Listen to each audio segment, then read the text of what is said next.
Grizzlies fans, it is the second half of a back-to-back tonight. The Grizzlies will take on the Phoenix Suns for the second time in about a week. Joining me to break this one down is Lindsey Smith. Are you excited? Yes, I am, because the Suns have dropped 2 games in a row now. They lost to the Raptors, and then last night they lost to the Nuggets. And listen, I know it's been a struggle for you guys this year. I can relate. The Suns were in the same boat at one point in time. But I feel like this could be a little bit of a get-right game for the Suns if they play their game right.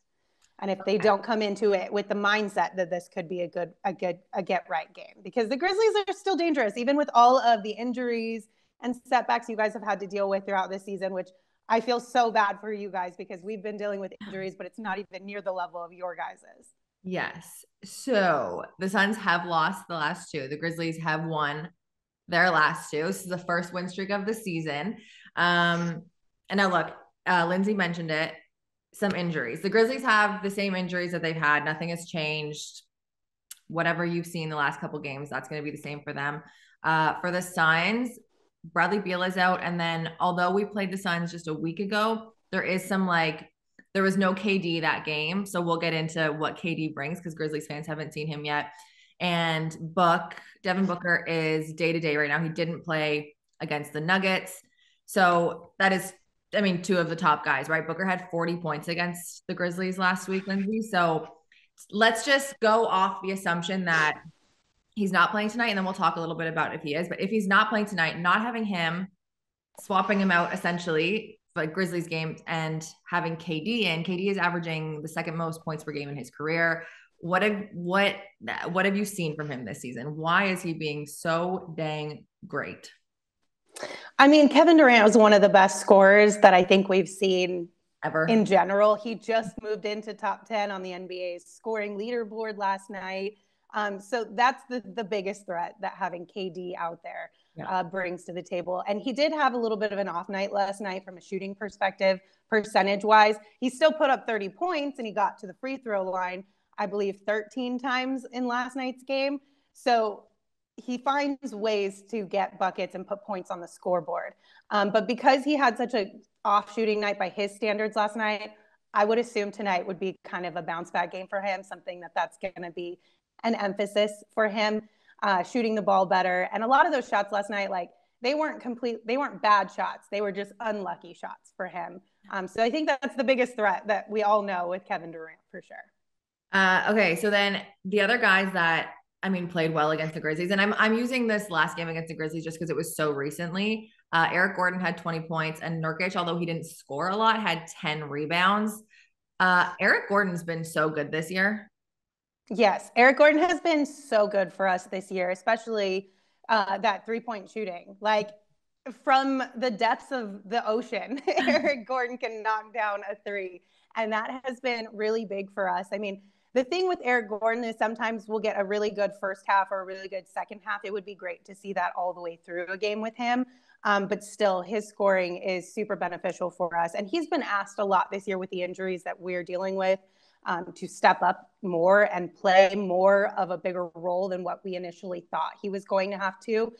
With all the injuries, of course, he's been starting a lot this year. But Eric Gordon has definitely helped this team out quite a bit. And we're really thankful for that three ball of his. The guy that we're thankful for in terms of the three ball is Desmond Bane. And now Suns fans, although they saw him play just over a week ago, I don't think they got to see Desmond Bane. He had 6 points in that game. He went 0 for 5 from the 3-point line. He did have 10 assists, which is great. But it wasn't the Des that he's been. He's been averaging just over 25 points a game. Now, whether that was unlucky shooting, just an off night, good defense by the Suns, whichever factor played a role in that game, I also expect a little bit of a bounce back game in terms of how you kind of talked about KD from last night. Who's the defensive guy on Des? Who's the perimeter defender that Des is going to have to go up against tonight? I think for the Suns, it's going to be a full team effort. So that is one thing that the Suns have kind of been a little hot and cold with this year. They've got Frank Vogel at the helm, who's a defensive-minded coach, but we haven't really seen many games from the Suns with a full 100% defensive effort, right? We'll see, last night's game, for example, the first half, not the best defense for the Suns, but they picked it up in the second half and things got a lot closer. The game was more fun. So I think the Suns as a whole are just going to have to play better defense tonight, especially with somebody like Bane, who we know can have a night like that. We got a little lucky, or whatever factor you want to say it was last week when we played the Grizzlies. They can't just be lax when it comes to him. It has to be a full team effort, and make sure that they're playing defense and not just offense, because our team is an offensive firepower. We understand that. But especially with if we're pretending, or if we're going under the assumption that Devin isn't playing tonight, which all signs kind of point to he's not going to. I know him and the organization have been having conversations, and, with the awards, I know he wants to play. He's a competitor. Selfishly, I think we all want him to just take another game, come back against the Lakers next Tuesday. Yeah. So if we're operating under the assumption that Devin isn't going to play tonight, he is one of those energy guys. Like, I know a lot of people try to knock Devin for his defense, but he is a solid defender. And I think he kind of sets the tone a lot of times for the team, both offensively and defensively. So somebody else is going to have to do that and make sure that the team is locked in defensively tonight.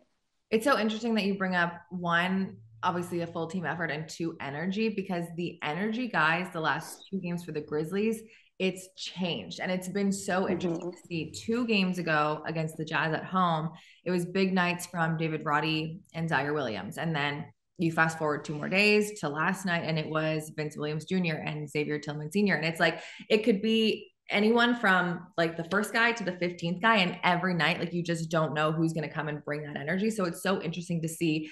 Are there any surprise guys on the Suns? Do you know what I mean? Like, there's always like just maybe he's not Devin Booker, he's not KD, he's not Eric Gordon, but like, this guy does something so underrated. Yeah, I think that's Jordan Goodwin for us. I mean, he came to the Suns in the Bradley Beal trade in the offseason. And even Bradley Beal told us at his introductory press conference, like, Jordan Goodwin is not a throw into this trade. Like, he is a very valuable asset for this team. And he's really come into his own. There's one thing that you can rely on from Jordan Goodwin every single night is his energy. How infectious that is, I think, is kind of dependent on how the rest of the team is sort of feeling. But he's going to bring it night in and night out. He's that hustle guy, right? Like, he's on the ground fighting for loose balls. He's getting extra rebounds, getting the team second chance opportunities. So Jordan Goodwin is definitely I feel like the consistent there. And then Josh Okogie, of course, is one of those guys as well. Josh Okogie has cool style too. I talk about him a lot when I'm talking about like NBA fashion. I'm a huge Josh Okogie supporter. I love Josh Okogie. His shot hasn't really fallen a lot lately, which has been a major bummer. But hopefully, fingers crossed. I've got fingers crossed that it'll get a little bit better for Josh Okogie. Okay. I'm going to keep my fingers crossed that it's better for him against the Lakers on Tuesday, not tonight. But I like to talk about matchups, but I think there's just like so many injuries right now and so many like ifs. My matchup would obviously include Devin Booker if he was playing, and we just don't know at this point. Like, when we're filming, we don't know. So let's do Lindsey, fill in this blank. If the Suns do blank well tonight, they get the victory over the Grizzlies.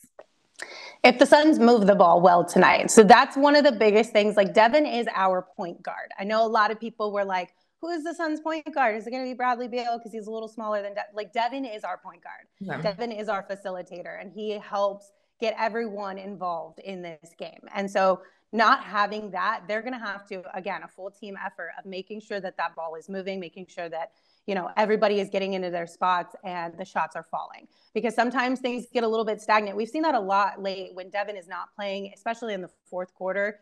It's kind of like, get the ball to KD, and then we're all just kind of standing around watching a little bit. And that's something that has been pretty detrimental for us. So we have to make sure that everyone is working together with that, and it's not resorting to ISO ball and just getting KD the ball in their hands. So ball movement's going to be big. All right. For the Grizzlies, I'm actually I didn't know what my answer would be if someone was to ask me that, but as you said it, I'm going to go fourth quarter play. One, because if Devin Booker is not there, I would love for the Grizzlies to capitalize off of that. Obviously, 2 huge guys in him and Beal being out. And secondly, the Suns team held the Grizzlies to 16 points in the fourth quarter last game, and I don't like the taste of that in my mouth. So I hope they just come out and have a good first quarter, have a good fourth quarter, and then the other 2, hopefully they're just even,